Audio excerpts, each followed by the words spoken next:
The Chief Nursing and Midwifery Officer, Alison McMillan, joins us now from Canberra. Alison McMillan, I just want to speak to you about the pace of the vaccination. There's a report on the front of the Courier Mail today saying that according to a survey by the AMA, 40% of frontline public health workers, doctors rather, in Queensland still haven't got a first vaccination 5 weeks after the vaccination program began. That's not good enough, is it? Good morning. Good morning, Maddie. The rollout has commenced, we know that, and they're getting to all of the healthcare workers as quickly as they can. We can't do them all at once, and we know that some people may be on leave or they work shifts, so we are getting to all of those healthcare workers, and we'll continue to do that over the coming weeks. But isn't this have to do with the way that this rollout has actually been organised and taking place? I mean, if we look at those numbers, they should be the front line. We're talking thousands of people here, not hundreds of thousands of people. Why are these people not vaccinated by now? Well, I think firstly we need to remember also that the vaccine is voluntary, so staff do have the choice to do that. Frontline health workers, surely there wouldn't be much hesitancy amongst that group. No, not a lot of hesitancy, but there are a lot of logistics about getting this vaccine, and Queensland Health are working hard to get this vaccine to all of the healthcare workers as quickly as they can. Talking about another vulnerable group, Norman Swan, who was on half an hour ago, reported to us that of nearly 3,000 residents in aged care, 89,000 people have been vaccinated. That is a Commonwealth responsibility. Again, 5 weeks after this started, why have those residents in aged care, who are the most vulnerable in our society, not been vaccinated? Well, as you've heard, as supply has increased over the last few weeks, we continue to see an increase in number of vaccines in aged care. There is a large population of aged care residents, and as you say, 89,000 have been completed, and we'll continue to see more and more done in the coming weeks, particularly now that we've got the domestic supply as well of the vaccine rollout, both to aged care residents and aged care staff. We were supposed to be at 4 million people by now. We're at 500,000 people.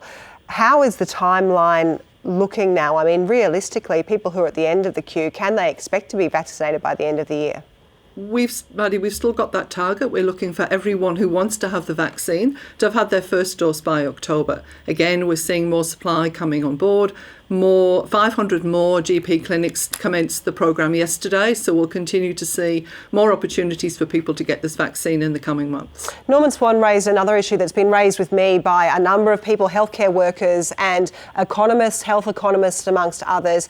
Why is there not more partnership with the states in terms of rolling out this vaccine so there's less of a burden on the GPs, because the GPs they're doing their best.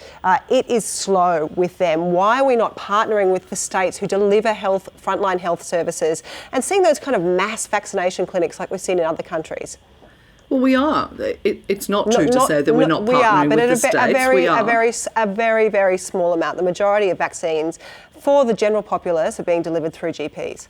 Well, because the priority initially, if you recall, was aged care residents and healthcare workers. And so we are delivering those vaccines to aged care residents, and the states have been prioritised to get as much supply as possible so they can vaccinate the healthcare workers. The community will, through 1B and through the subsequent stages, get access to the vaccine, but we've had to prioritise it with those that are most at risk. And now with these additional GP clinics coming on board and the increase in domestic supply, we'll see a continued increase in the numbers of vaccines delivered to our community. So do you have the figures on how many in 1A, that most essential, most vulnerable group, have been vaccinated?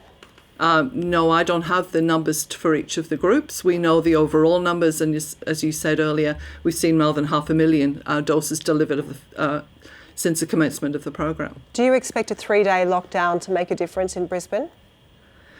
The lockdown in Brisbane, as you've just heard through your news reports, is essentially a way to hopefully be able to get to all of that contact tracing. There are huge numbers of venues now of concern, and so Queensland Health need to try to get that contact tracing. So this small pause will help them enormously to do their job, which is what we want them to do.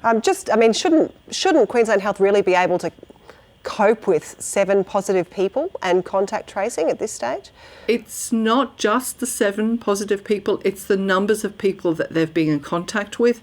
We've seen this in other jurisdictions over recent times where a short lockdown has allowed just that breathing space and allows them to do that such important contact tracing and get people who may need testing or who need to isolate to do so quickly. Chief Nursing and Midwifery Officer Alison McMillan, thank you for joining us from Canberra today.